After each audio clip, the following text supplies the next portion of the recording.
Welcome to you all. Thank you for coming to this afternoon's Standards Committee. I will go through the usual details and then I'll get everybody to introduce themselves, including we've got two guests today, Lorraine Davey and Sue Burton, who are independent people. There are 5 new ones, and perhaps we could do with circulating that information round to the committee, just to let people know who they are. And there'll be an open invitation for them to come to these meetings whenever they like to drop in. And I met one of them a few moments ago, Carol Lomas. So she's yet to get into the stride of things, but basically we've got 5 of those coming along. So just to go through the formalities, the papers have been published on the council website in advance of the meeting. Can I request members and officers to refer to page numbers from the agenda pack to assist all present in finding the appropriate information. We're running today as a hybrid format with committee members and key officers physically present in the county hall. Other elected members and officers may be physically or remotely join the meeting to speak on specific items. The council will be making a recording of the meeting. Recording of your discussions. So please only speak at chair's invitation, switch on the microphone on the desk, say your name before speaking, and those members turn off the microphones and cameras when not speaking, please, who are remotely. We are short of a couple of people at the moment, but I think I'll start off by asking everybody to introduce themselves. So I'm John Bailey, County Councillor for Martock, Chair of the Standards Committee. If I go to my left. Brian Smedley, the Vice Chair of this committee, Councillor for Bridgewater South Division. David Clark, I'm the Monitoring Officer for Somerset Council. Alan Hemsley, co-opted member. David Strip, co-opted member. Good afternoon, Andrew Melhuish, I'm reporting officer at the meeting today.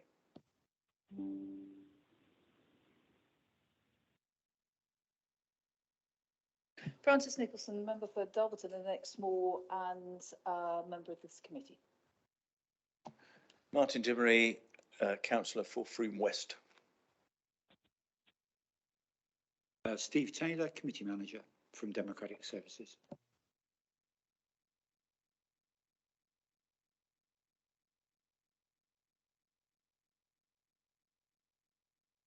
Thank you. Keep me right, Steve. Can I ask Lorraine, please, to introduce herself to the Standards Committee? Welcome. Thanks for all your help in the future. Thank you. I'm Lorraine Davey. I'm relief independent person. Thank you, Lorraine. And Sue, are you there as well? Could you introduce yourself? Hello, I'm Sue Burton, independent person. My first time to Standards meeting, so hello. Hopefully I can be of help to the monitoring officers in this role.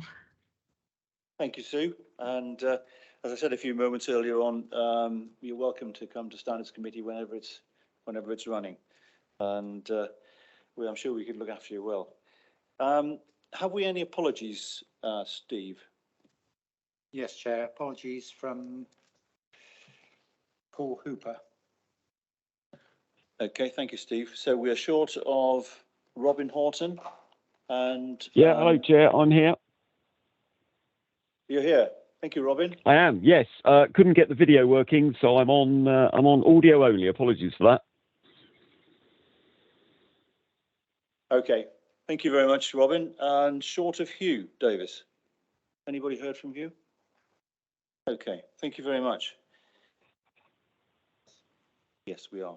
Thank you, Francis.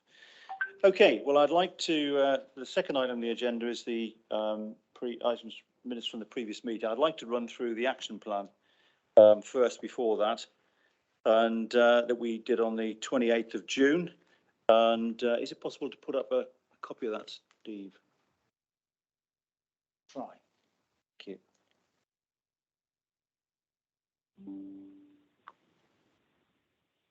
this should show us what we've achieved or haven't achieved in the ensuing months and weeks.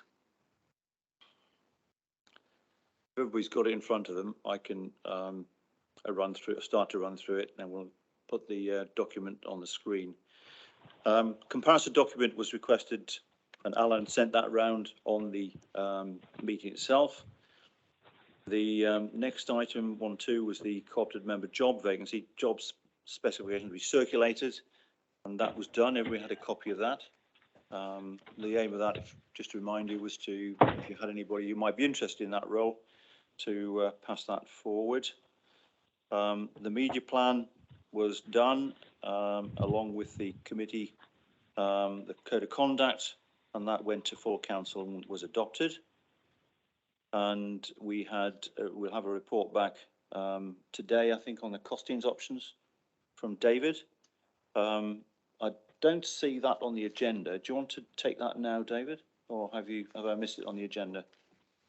No, I can take it now, Chair. Give. There's also an action in terms of reporting to the committee in terms of volumes of cases as well. Should we take those two together? I think so, yeah. Yeah. Okay. I'm happy to do that. I've distributed to members of the committee a copy of a formatted spreadsheet which just anonymises the complaints, but lists them in numbers on a month-by-month basis. So the first sheet is the complaints we had in June, and the second sheet is for July.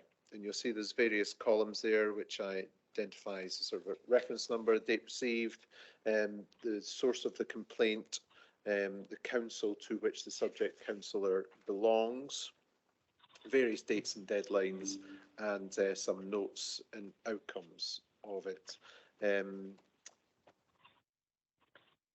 So this is just a suggestion as to how we can present to the committee examples of the volume of complaints that we've received, but also in terms of the nature of the complaints and the outcomes as well.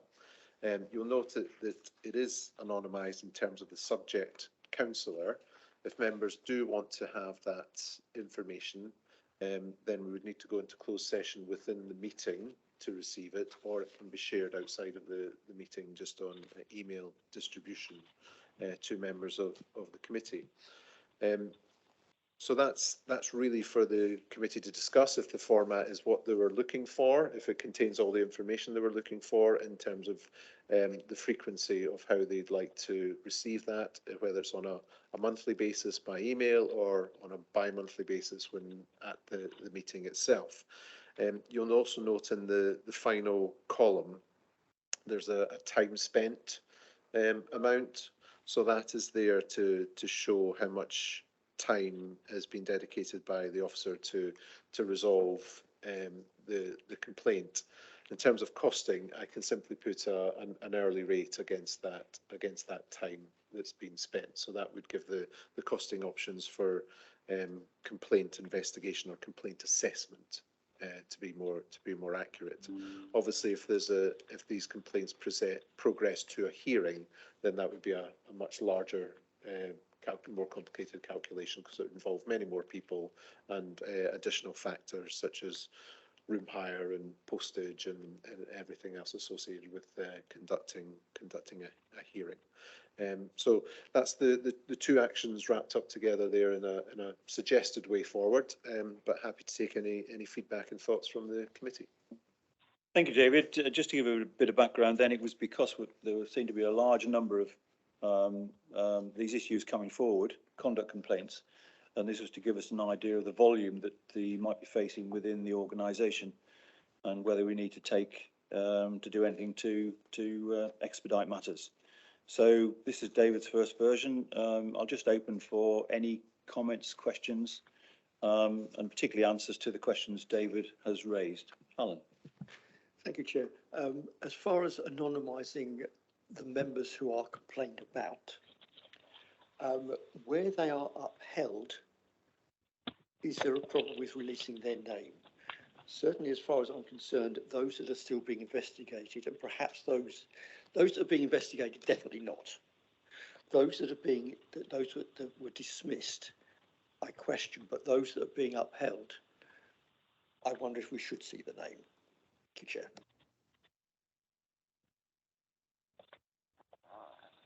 Hold on that one for a moment, Alan. Anybody else got any other questions?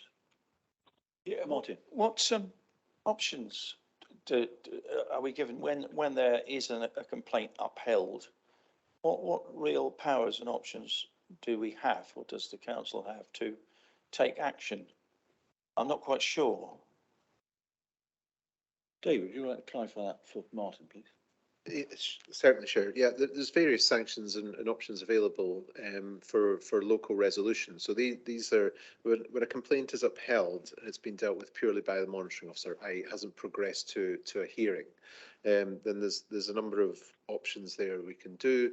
We can suggest further training for the subject member if that would be beneficial. We can suggest an apology is made to resolve the complaint, and that would all be subject to the complainant agreeing to that as an outcome. Moving forward, we can make recommendations to group leaders that the subject member is removed from certain committees or doesn't hold certain positions, but again, that's a recommendation. That's only within the gift of the group leader or council, as the case may be, to make that appointment or to make that take that action. So there's a number of options there. In terms of more formal options, which would really be reserved to hearings, then there's the options to remove resources from the subject member, i.e. laptops or any other resources that the council has supplied them to. Ultimately, the greatest sanction, I think, is for a hearing is around the publicity that would be associated with that, which would be released, and the press would undoubtedly pick it up, and that can act as a sanction in itself. The publicity that goes with the sanction or goes with the finding. The final one that's available is that members can be barred from premises as well, apart from attendance at formal meetings. That would only apply to Somerset councillors. Anything applying to a town, city or parish councillor would be a recommendation to that town, city or parish council to impose. Martin? Am I right in thinking there's a subcommittee or a hearings panel? Is it constructed from members of this group? Yeah. I mean, it was because I was on this previously, this panel, never known it sits, so I have to forget what we can actually do. But by the sound of it, David, we don't have a huge remit against parish councils or town councils, councillors that might effectively be stepping out of line and doing things which are unacceptable. Do we? I mean, the sanctions that you mentioned are all inconvenient to them. But does it ever get to a point where we can say this person isn't fit and proper to actually sit on this council? No, there's no remit for the Standards Committee or the hearing panel to remove a member from office. Yeah, thank you, Martin. I agree with what you're saying. I think the 2011 was it Localism Act took away a lot of the powers, and we now have all the parish councils, but they operate under their own codes of conduct, as David has said. But really, we are the authority that looks through them. So it's yeah, yes and no to your answer. Alan. Chair, can I put my virtual hand up when you're ready? And Robin. Yeah, I was just going to one question and 1 point. I think from memory, in the list of sanctions that we can take as well, am I right in saying we can bar them from use of council facilities? I think rings a bell, but somebody might have to clarify that. And secondly, just with the change at Christian, really, with the change from to unitary, obviously the district councils used to oversee town and parish councils. So has the situation changed? It was just explained just then that if the complaint relates to town and parish councils, we just our conclusion then is passed back to them as a recommendation, and it's up to them to take action. Is that now different to how it used to be, or was that always the relationship between the district council and the town and parish council? Was it always only a recommendation and it was up to them to, as the final arbiters, or has that relationship changed now? Just pick this up initially, if I may, Dave. Just pick this up initially. Yes, Robin, always was discussed at the last meeting on the 28th, which went to full council for adoption. But to answer your queries, basically we are the authority. Somerset Council is the authority for looking at these codes of conduct complaints. The codes of conduct that we operate with are the individual authorities, so parish councils in that situation. Which is one of the reasons why we've been discussing in the past how we can get some unanimity about the codes of conduct. So that's one question I think you raised. And the recommendations that we make, and I'll ask David just to correct me if I've misunderstood, are really largely to be interpreted or put in place by the councils themselves of the code of conduct. Tautology not very good there. Was that the two questions you raised? David, is that a fair representation of the? Yeah, thank you, Chair. Yeah, just to confirm that was the relationship prior to vesting day in terms of the role of the district councils. It was always recommendations to the individual city, town or parish councils in respect of the findings that the standards hearing would make. I would say that generally those are adopted and those are delivered by the individual town and parish councils. There's no real practice or record of them ignoring or dismissing the recommendations of the Standards Committee. They are generally taken seriously and given due weight. I think the first point was around the removal of facilities. Yes, we can remove resources, as I mentioned, sort of laptops, printing, paper facilities, those kind of things from an authority, or we can bar the individual from premises as well, but not from meetings. Yeah. Yeah, and I think from memory, from premises, we can't bar them from their political group room. Is that right? So they can still access the facilities of their political group if they belong to one, but we can bar them from other parts of the facilities. It would only be council resources that we could withdraw. Yeah. No, but I meant their room within County Hall. So the group. I don't think we have group facilities within County Hall. Yeah. Oh, we used to. Sorry. Robin? Brilliant. Yeah, that's brilliant. Thank you. Francis, I will come back to you, Alan. Thanks, Mr. Chairman. All the discussion about what we can and can't do is I think, and we agreed what we can and can't do. We hammered through what publicity there should be, there shouldn't be. We've done all that. Please correct me if I'm wrong, but I think what we're being asked now is how do we want to understand the information? In other words, how do we want to know? How do we want to receive information about what our officers are having to do? Is that correct? Correct. So our only question now is not actually whether they've dismissed them, upheld them, or whatever, but how we want to know about it and what we want to know. Is that correct? Yeah. So if then I think perhaps we could look at it under if it has been dismissed by officers without feeling any further inquiry and bringing it to committee members in any shape or form in the formal way that we do. Do we need, if officers have dealt with it, do we need to know anything about it? So that's perhaps one question. Do we need to know anything other than that they've spent this time on it and we need to be aware of how much time? Do we need, for example, to be concerned about whether there are an awful lot of complaints about one council if they're all dismissed? Well, I would have thought not, but that's perhaps something we could think about. If they're upheld and dealt with by officers, do we need merely to know anything other than the time it's taken them? And it seems to me those are the questions we should be concentrating on.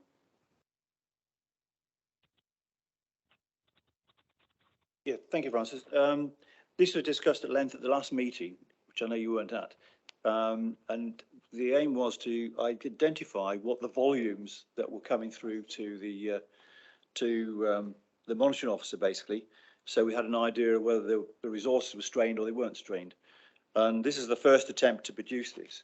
These were the sort of fields that were generally discussed at the last meeting, with the addition of the costings, and since that point, further anonymising of the details. It was my understanding at the time, and this is for discussion now, that this would be a document that would be produced only for this committee. But that's one of the things we need to discuss, and Dave is seeking clarification on that. So my view would be, bearing in mind what we did trawl through on the last occasion, was to work with this and amend it as we go along. But of course you can, yeah. Well, I would suggest then that if what we need to know is the volume of work which our officers are having to undertake, that's frankly all we need to know. Do we actually need any of the rest of this? Or do we have another purpose?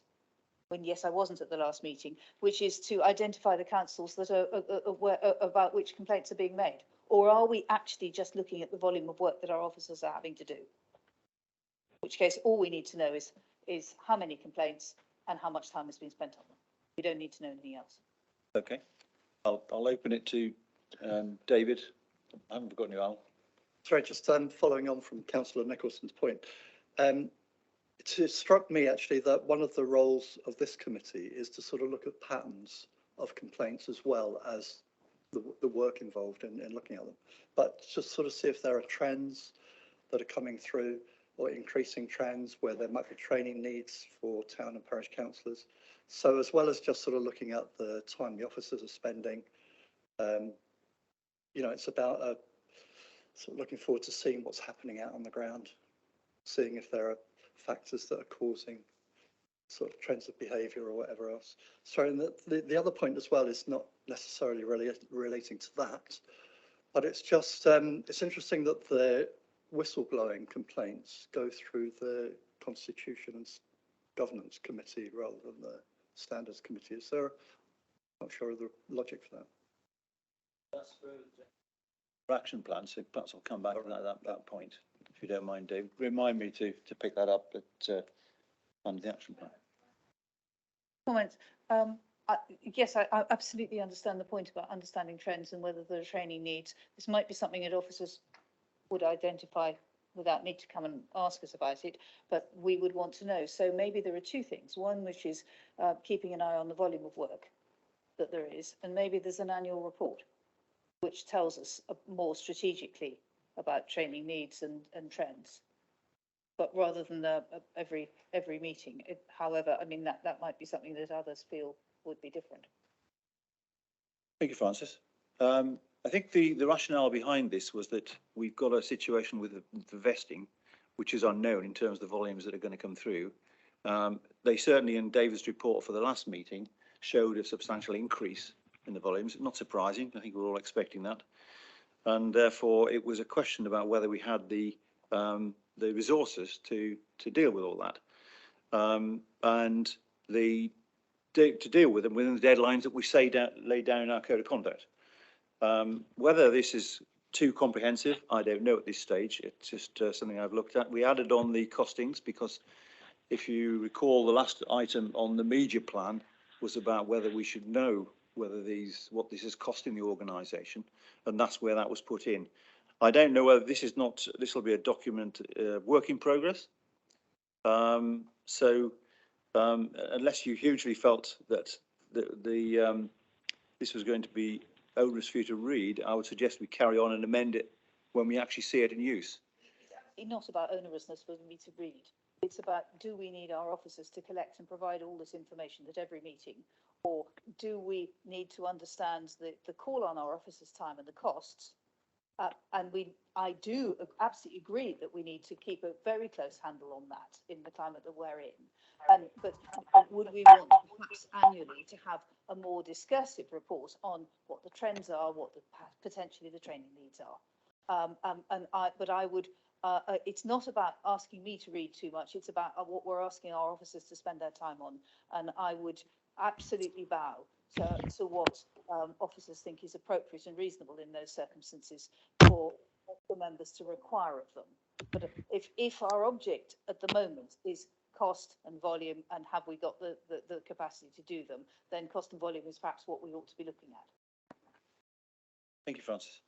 Alan, you had a point that you were going to raise, that you raised earlier on. Could you like to run back through that one for me? Sorry, it was naming the member complained about. I take Francis' point about whether we should go into so much detail, but I think later on in the agenda we're looking at gifts and hospitality, and I think we need to consider whether we should name the members where a complaint has been upheld. Not necessarily, I question whether we should name those that are dismissed. Certainly we don't name those where the investigation is going on. Until the decision is made one way or the other, we shouldn't name them. Thank you, Chair. Thank you, Alan. David, could you just clarify in the media plan when, in fact, the name of the person who, when the complaint's been upheld, when the person is put into the media? I would have to revisit that, Chair, but that's exactly what I was going to say. We've kind of covered this within the media plan as to when we wouldn't reveal names and in what line of inquiry we would reveal names. So I think if we can, that's the adopted approach as things stand. If we want to depart from that, then we can see what the alternative options are. Is that answer your question, Alan? Coming back to Francis, then I think what I was going to propose is that, well, I was going to ask a question of David. How onerous is it producing this? I would imagine you have some sort of table of state of affairs anyway. I would hope you had.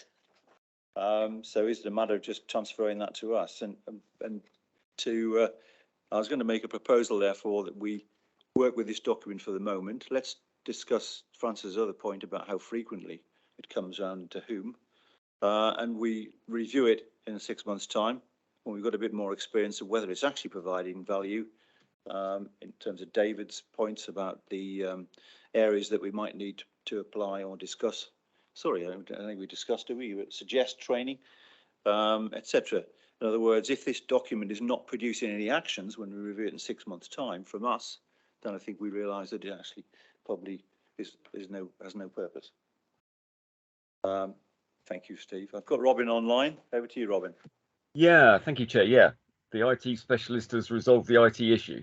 So, just one question, because I didn't have the graphic up on the screen when it was shared by David. Were we showing complaints that were ultimately vexatious on the table or not, or are those just excluded? Thank you, Chair. All complaints are, if the code is engaged, all complaints are listed. If the code hasn't been engaged, for example, if the complaint relates to a councillor, albeit they were acting in their private capacity, not in their elect capacity, then that wouldn't be included. I don't think we've considered any complaints to be vexatious, therefore it's difficult. I haven't concluded whether or not they would be included on the table as things stand. Okay, brilliant. Thanks, Dave. Yep, Brian. The determination of a vexatious complaint would presumably be by constant appearance on here and constant dismissal, wouldn't it? That possibly, yes. That would be one of the criteria that we'd assess against, yeah.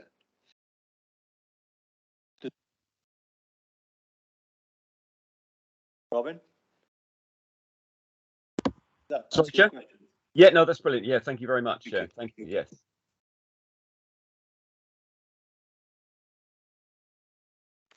May I make a proposal that we take this document, run it for 6 months, see how effective it's been in terms of actions that we take as a group, Standards Committee.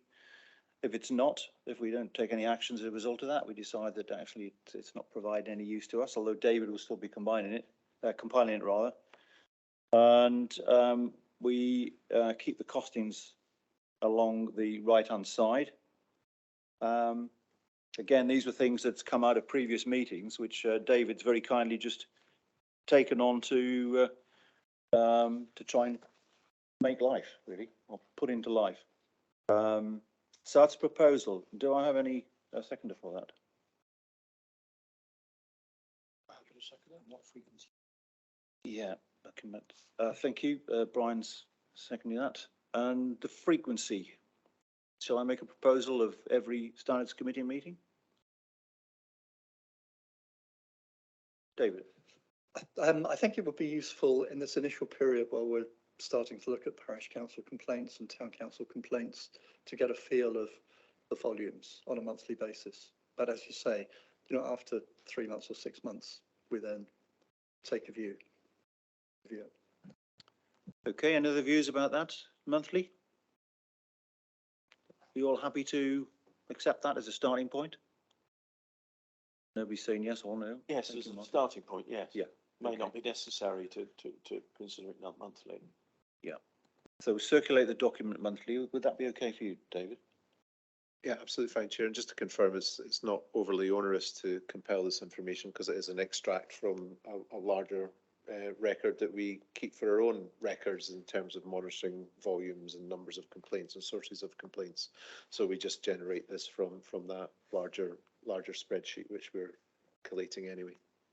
Thank you, David. And in terms of circulation, Justice Standards Committee, and keep it off the agenda. Would that be the best way to do it, really? And so it remains a document that's just for us. That's the only purpose that we've got at the moment. Okay. So then it'll be monthly. We'll review it after 6 months, and it'll be circulation to Standards Committee. Let me just make a note.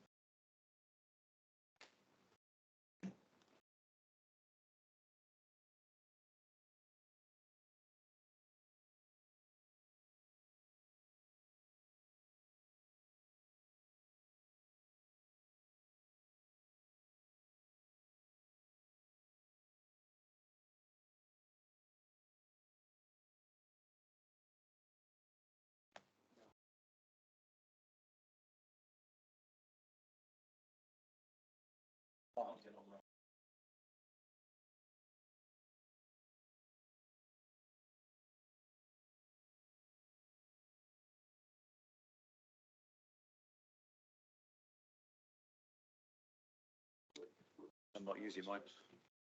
Okay. Can anybody help Martin?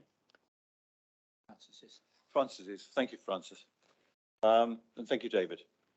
So that's covered a couple of items on our action plan. We're keeping you'll see on the action plan that I've put certain headings that could go to the priority groups suggested. When we come back to the work plan at the end of the meeting, we'll pick those up then, I think. The speed of responding, as we just talked about, the code of conduct was adopted. The officer code of conduct, that was a P3 area and passed on to the service director. Alan offered to support. I just wondered where that was currently. Does anybody have any feedback? That's the officer code of conduct. Yeah, the service director has been absent for a little while, I'm afraid, Chair, so that meeting with the unions hasn't taken place, but it is on the forward plan. So should we just carry that one forward to the next meeting? Okay, let me just do that. That's 7.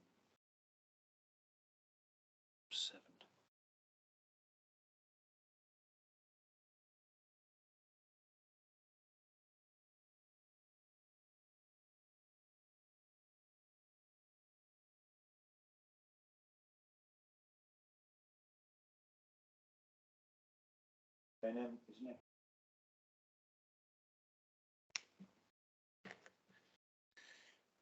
it? Gifts and hospitality is on the agenda. Organisational chart, democratic services were to circulate. Well, I haven't seen one as yet. Is that on its way or?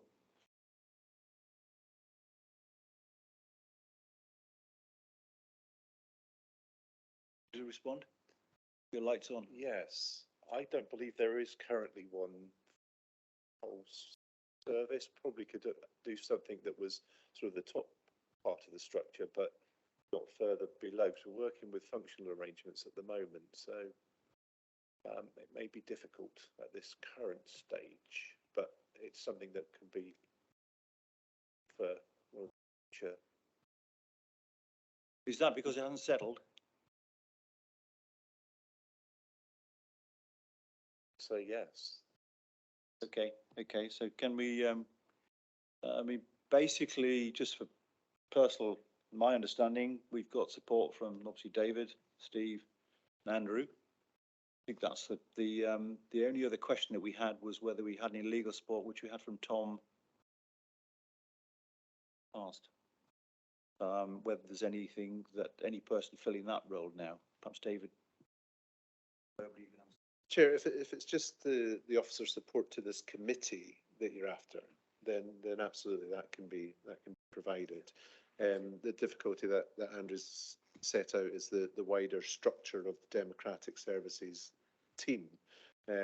Obviously, as the council embeds and various tiers of managements and restructures take place, then that's still emerging at the moment. So that's where that challenge is. But if it's just related to this committee, we can certainly provide details of the named officers who are down to support that. In terms of legal support, that's on an as and when as required basis. If the agenda dictates there's a need for legal support, then we'll arrange legal support. That will likely be one of my deputy monitoring officers, a number of whom are legally qualified, so we can pick and choose from Leslie or Steve Hellard or Joe Byron as well is available to attend as required.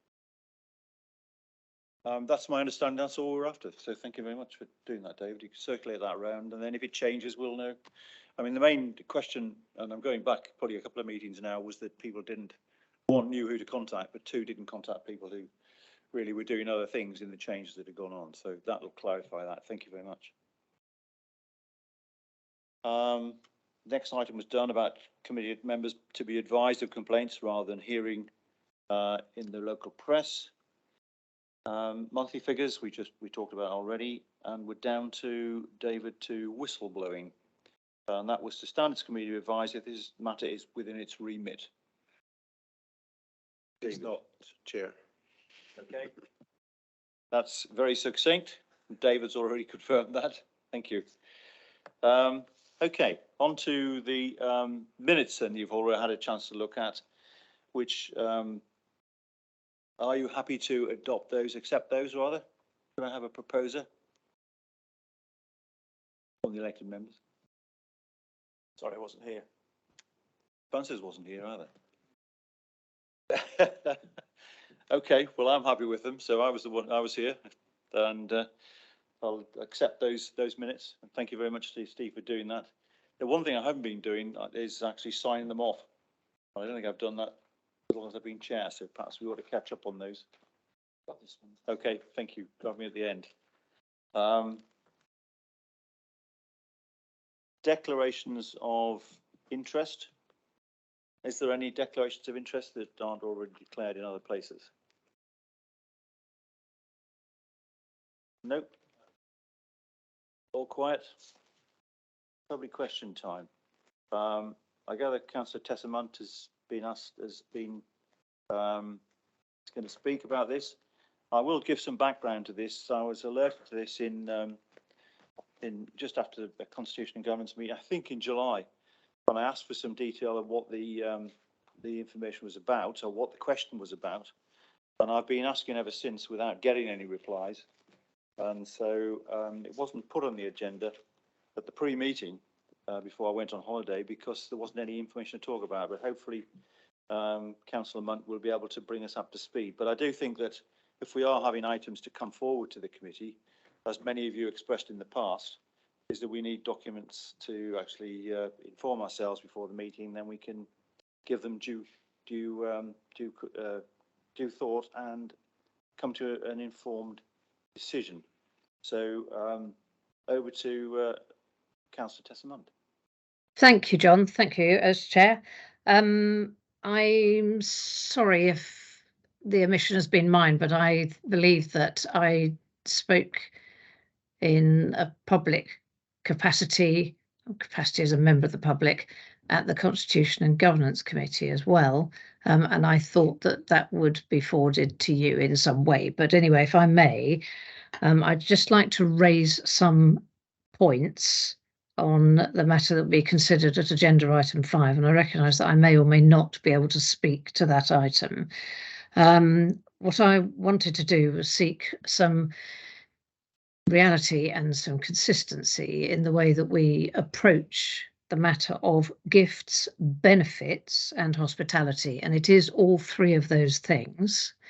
And I know that this gets the shorthand used is gifts and hospitality, but it strictly is gifts, benefits and hospitality.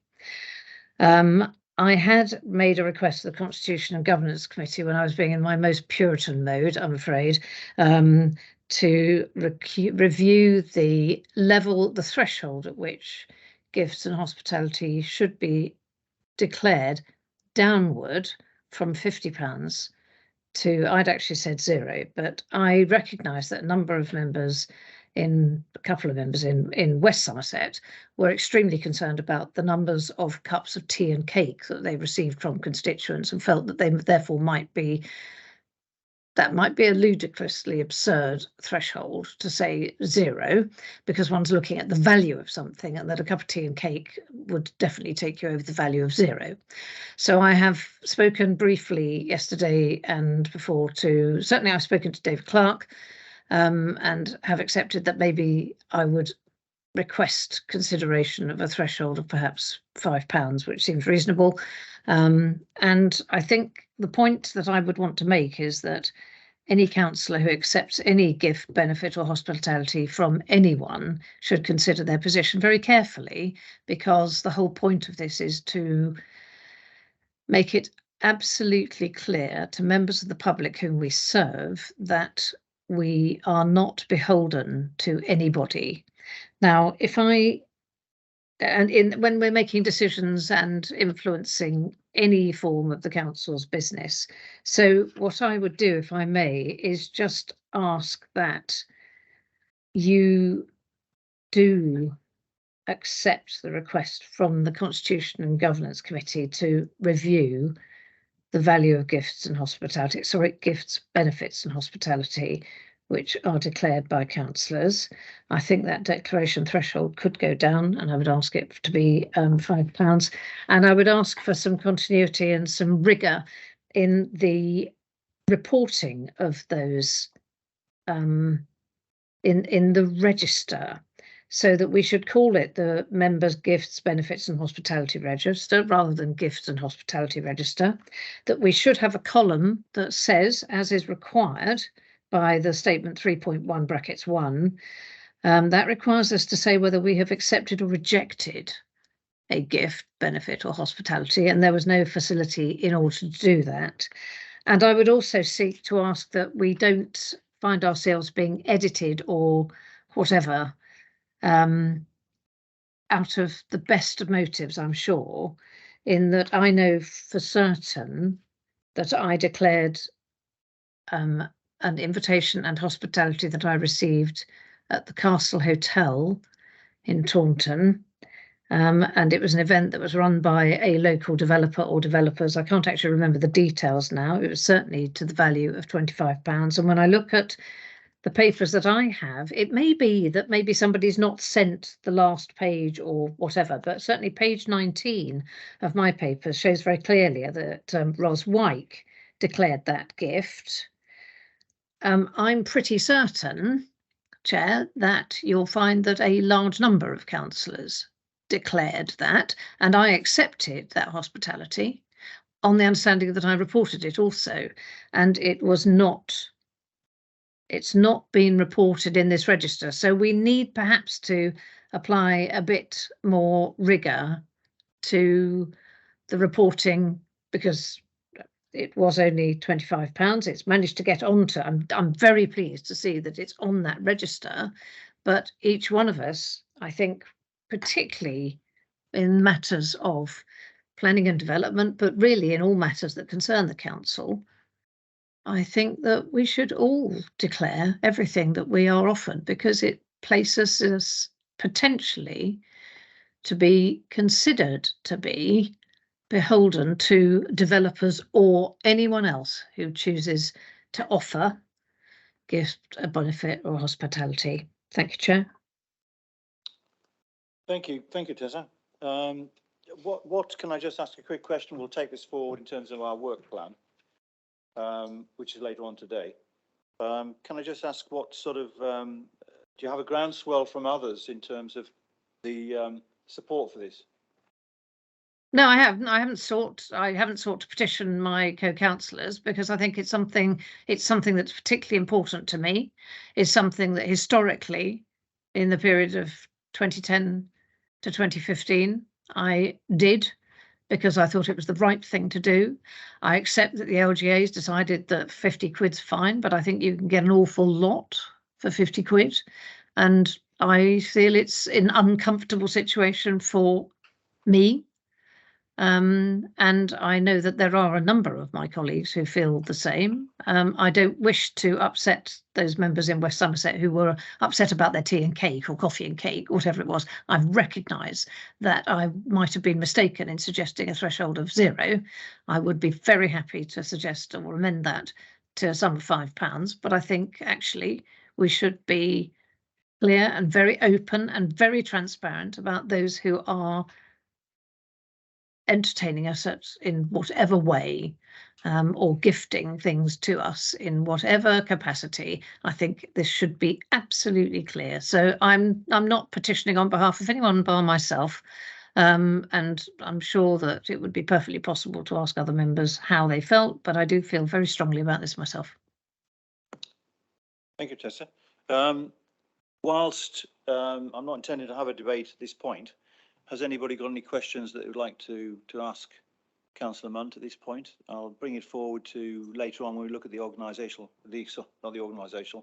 the work programme. Okay. David. I agree, absolutely. I think, but I also agree with West Somerset's points, and I think trying to record everything with a value from 0 upwards is unworkable.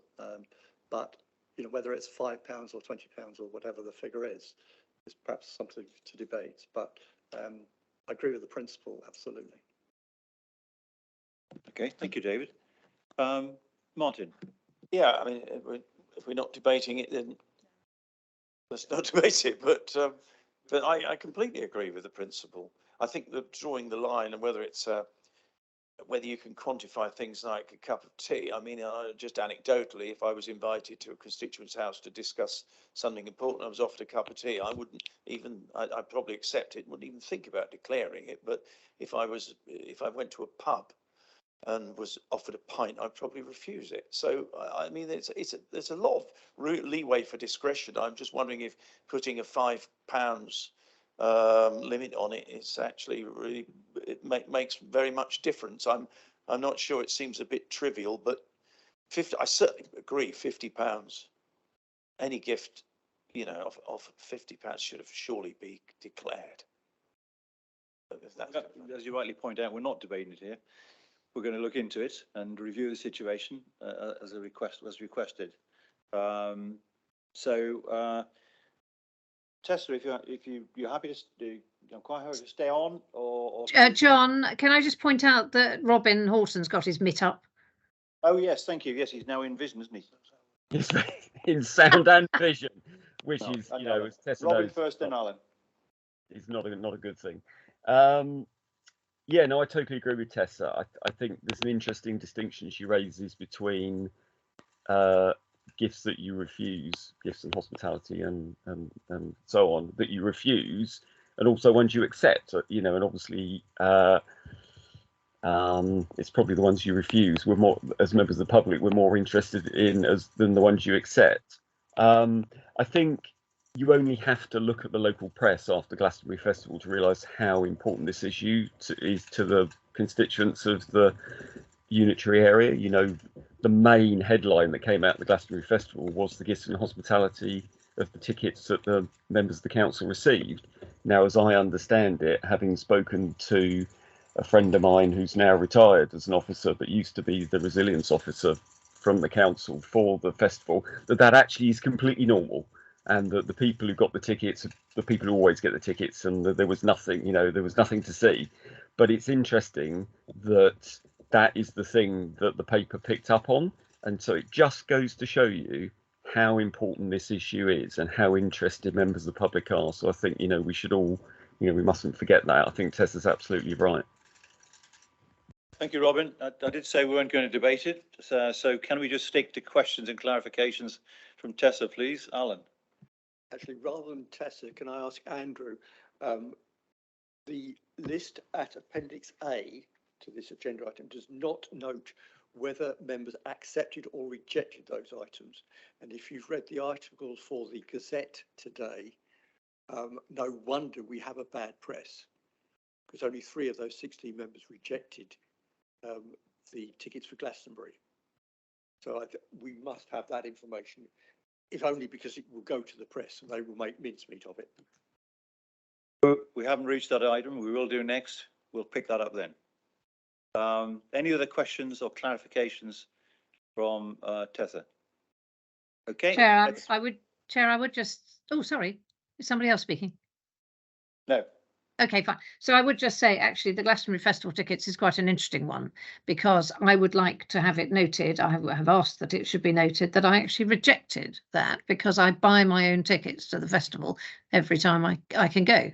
So it is really important for me that I am able to say that that was a request, apart from which I think there were a number of people who were checking all sorts of vital services, and it is less likely that in my role as lead member for children, families and education, it is less likely that I would be required to be inspecting and monitoring the site in some way. I would happily do that if I was required to do that, but it is important that this is recorded accurately. And so the opportunity to say that I had rejected those would be most welcome. And that's why I asked for a greater rigour. So besides the fact there's something missing, there's also something there that is inaccurate. So thank you. And I think when the item is considered in detail, it is an interesting thing that it is perfectly possible to say that a cup of coffee might cost you £4.50 or £5. But Martin Denbury feels that he might refuse a pint, which is it has a different context to it. It's quite an interesting thing, which is why I'd sought the £5 limit. Thank you. Okay, well, it's good to see that politicians of all colours can't avoid a debate when asked not to, but there we are. Well done. At least everybody's true to type and consistency reigns. Thank you, Tessa. You're welcome to hang on or carry on with something else if you've got other things to do. But we'll move on to the Register of Gifts and Hospitality, which Andrew is going to introduce. Over to Andrew. Thank you very much, Chair, and good afternoon, members. So a little while ago, one of the actions arising from the Standards Committee was to receive a 6-monthly report of gifts and hospitality, and that was presented to you in the agenda pack, and obviously in line with the Council's constitution and the code of conduct that is currently set at the £50 limit that does require gifts and hospitality to be declared, and whether they're accepted or rejected. And I absolutely agree with some of the comments that have been made that the report that was there before you has not had that information on. There is a form that goes out to members when they wish to declare gifts and hospitality, which asks for that distinction. That distinction isn't always clearly made, so there's often the assumption made, maybe not the right thing to do, but that the gift has been accepted. So I think from an officer point of view now, where we are receiving gifts and hospitality, if they haven't come in on the form and been clearly marked to say accepted, rejected, we'll go back to the councillor declaring them, making that declaration and say, please, can you be absolutely certain, have you accepted or rejected it? And then the report that comes through to you for the next in the next 6-month review of gifts and hospitality, it will clearly state then that that gift was accepted and rejected. So there's that clarity to the reporting and recording of them moving forward.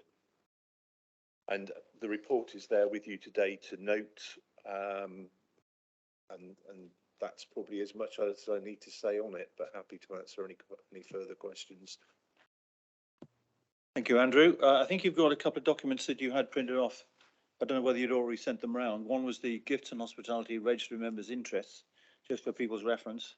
We might want to pass those around. I can circulate those at the end of the meeting, Chair. So okay. I've got the form and also an updated Appendix A, just for that clarity that has been sort of listening to the previous conversation that was had.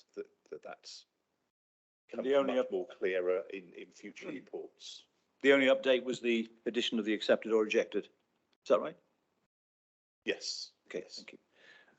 I think when we get amendments like that, it's useful to just for future reference if we could have something highlighted. Otherwise, you've got to read the whole thing again to find out which bits have been amended.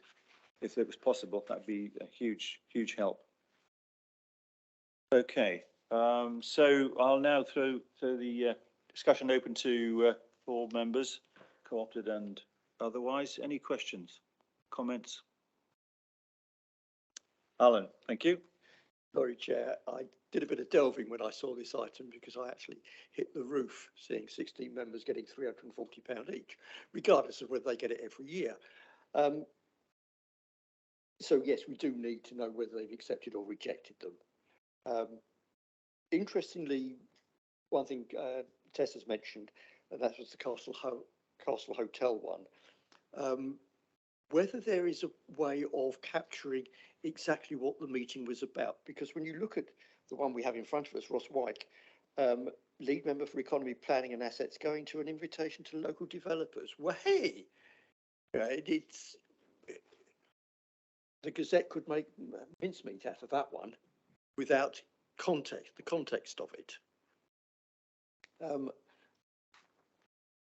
The wassailing event for 20th of April, don't have a problem with.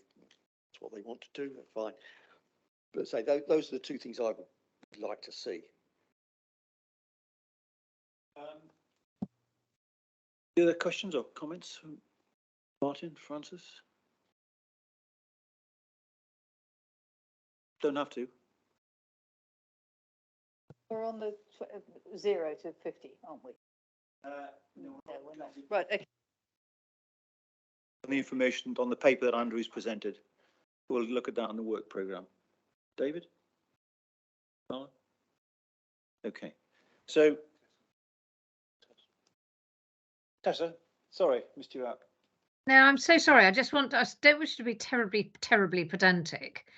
But if it is, as I think it is written on this paper, 3.1.1 says you must, within 28 days of receipt, notify the monitoring officer in writing of any gift, benefit, or hospitality. At no point in this paperwork does it say benefit. We seem to have shorthanded this to gifts and hospitality.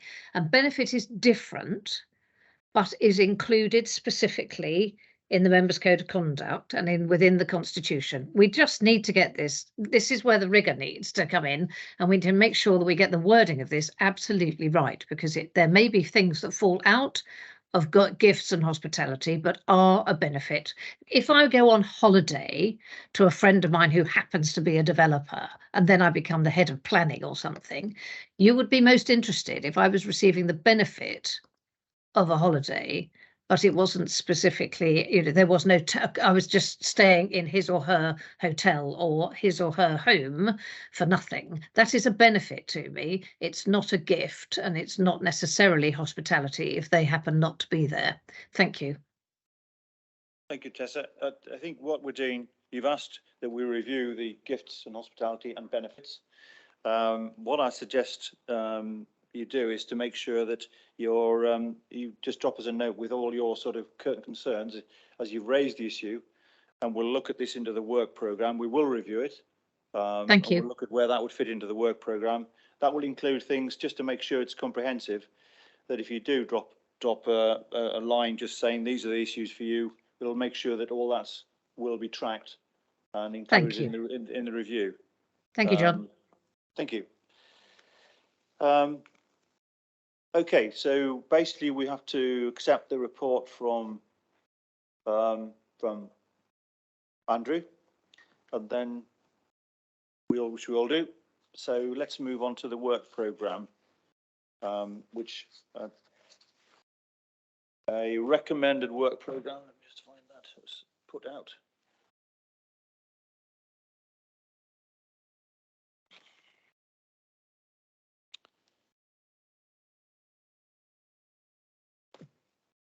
Which you've all had a copy of, Appendix A. We've done Appendix B because that was the action plan. I was going to make a proposal about this sort of these elements, and I put some already some suggestions involving P1, P2, and P3. So in principle, could I just ask a broad question? Are we happy to keep the three priority groups going, in which case we can look at this work plan against those responsibilities? That's the first question. So it's a yes or no response. David's okay, Alan's okay, Martin?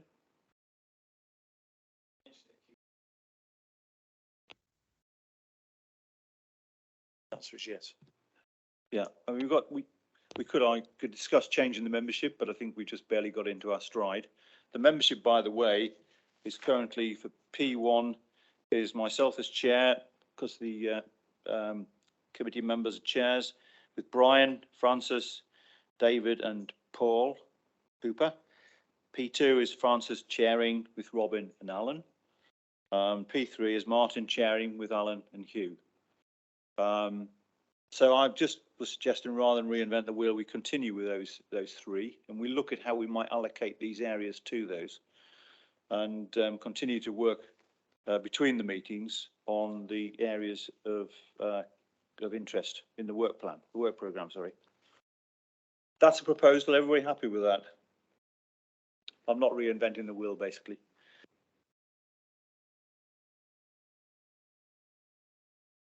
First off is the gifts hospitality register. Don't forget the word benefits, otherwise Tess will have her hand up again. And request from Constitution and Governance Committee on value of gifts and hospitality to be declared. What we're asked to do is a review of that current situation. I think we do a sort of comprehensive review. There have been various discussions about, not here and now, but about the size of gifts, the reporting aspect, etc., etc. And I would hope that the group that takes this on, and I was going to suggest that P3 took this on, which is Martin, Alan, by myself again, and Hugh, if you're acceptable to that. Okay, so we'll put that down for P3.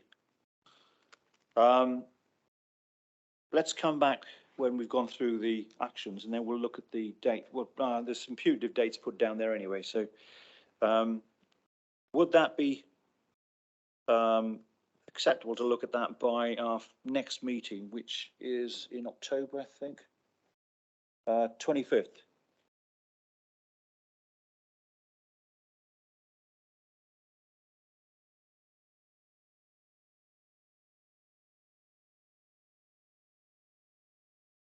Perhaps if I go through all the sort of suggestions I'm going to make in terms of responsibilities, and then we'll come back to the timescale later on. I can have a think about that.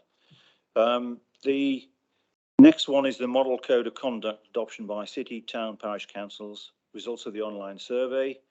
That's down for the meeting, our next meeting, the 25th of October, and I was going to suggest that P2 had a look at that. There's some consistency I've tried to put into the people who have been responsible for developing the various documents, as well as now reviewing them or giving some further polishing to them. And Code of Conduct complaints, speed of responding to complaints, I was going to put that down for P1, I'm going to run through these, and if you're not happy, just shout up. The Standard Committee Annual Report to Full Council, well, that's really got to be the whole of the committee. And so that I put that down just for SC, whole of the committee. Gifts and Hospitality Register, and to review the monitoring officers and maintenance of members and officers' registers of interest and hospitality. That's the 6 monthly review, Andrew, isn't it? So that's down for the, Yes. it's 27th of March anyway. So that's, that will come to the full committee, as it has done today. Media plan review and costings options. I was going to put that down for P1 because they'd been involved with the media plan to date, and also the costings options, which we've already discussed today. And I was going to suggest that, bearing in mind the 6-month discussion we had about seeing how the that David's reporting document comes through, that we take that forward 6 months, which will take us to February. Do we have a meeting in February? Probably it's going to be the March one by the looks of it, 27th of March. Next one is review operation effectiveness of members' code of conduct and recommend any changes. I was going to put that one down for P2. And we will have a meeting in December. But perhaps that one again is best served 6 months' time. It's had a chance to run through. These are all points of discussion. I'm just trying to make some suggestions here. Are we happy with that? So that would be March. Keep under review the operation effectiveness of the standards hearing subcommittee arrangements and to recommend any changes considered necessary to the council for approval. I've got that one down for P2 again. And I think that's going to be yet again a 6 monthly situation to give us a chance to see how it works out. So that's 27th of March. Going to have a lean December at this rate, but I'm sure something will come in. Review of monitoring officer arrangements for investigation allegations of breaches of the council code of conduct by members and cooperative members to make recommendations for appropriate changes to the monitoring officer. I think that sounds like P1 to me.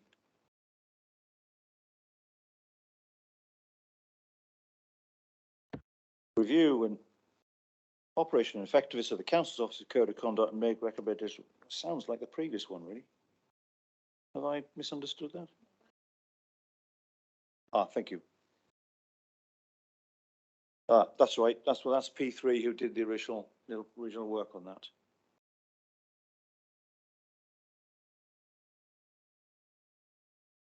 I was going to put that down for October because we did actually put that forward to the next meeting anyway. Because the service director had been ill, if you remember, and hadn't actually been, the issue hadn't been raised. Does that seem reasonable? Or the 25th of October? Committee and subcommittee process review. Well, I think that comes back to the 27th of March again. It's going to be a busy one there. Okay. Right. Well, I've whizzed through it there. And I didn't intend to be autocratic, but I thought, well, at least we'll put some form to it. Is everybody happy to work on the basis that we've got there? As I say, the principles I went on was that it was keeping to the people who'd been involved in developing the documents already and therefore in a position to have some knowledge about them. And also, timescale will be relevant to give some meaningful results. So, okay. Is that the work programme done? David? Could you just clarify again after the meeting, you know, who's doing what? Yes, please. Certainly will, yeah. Yeah. In fact, I'll probably number these and send them around to you, but I shall do that, Francis, certainly.